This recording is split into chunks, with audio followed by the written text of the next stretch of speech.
नियन्त्रण थिएन बलमा, कहिले माथि कहिले सडक लेन बल। अर्को विकेट पनि गुमेको छ जितेन्द्र मुखिया। आहा, अर्को विकेट पनि बोल्डको रूपमा र त्यही खालको बल देब्रेहाते ब्याट्सम्यानलाई र कर्णाली प्रदेश ब्याकफुटमा रन बनेको छैन, 2वटा विकेट गइसकेको छ। प्रणाली त कर्णालीको पनि गएको छ अब 2 विकेट माथिल्लो क्रमको, किनकि सुरुवातमा जुन धैर्यता देखाउनु पर्ने थियो ब्याटरले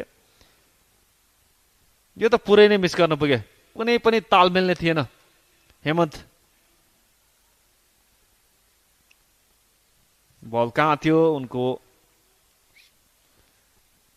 जुन ब्याट लिफ्ट थियो बलसम्म आइ नै पुगेन, उनले सोचेकै थिएनन्, त्यो बल तयार नै थिएनन् जस्तो। ब्याट लिफ्ट निकै माथि थियो, जुन खालको बलिङ गरिरहेका थिए स्टम्पमा उनले बुझ्नै सकेनन् त्यस बललाई, कुनै पनि पोजिसनमै थिएन त्यो बललाई खेल्नको लागि। र केही भित्रतर्फ पनि आइसकेको थियो, ठोकिसकेपछि त्यो बल यसरी जहाँ जितेन्द्रले मुभमेन्ट प्राप्त गर्छन् र एउटा राम्रो गति पनि दिन्छन् भने त हेमन्तलाई गाह्रो नै हुने थियो। ड्रिम स्टार्ट, यो गोल्डन स्टार्ट फर द भेटरान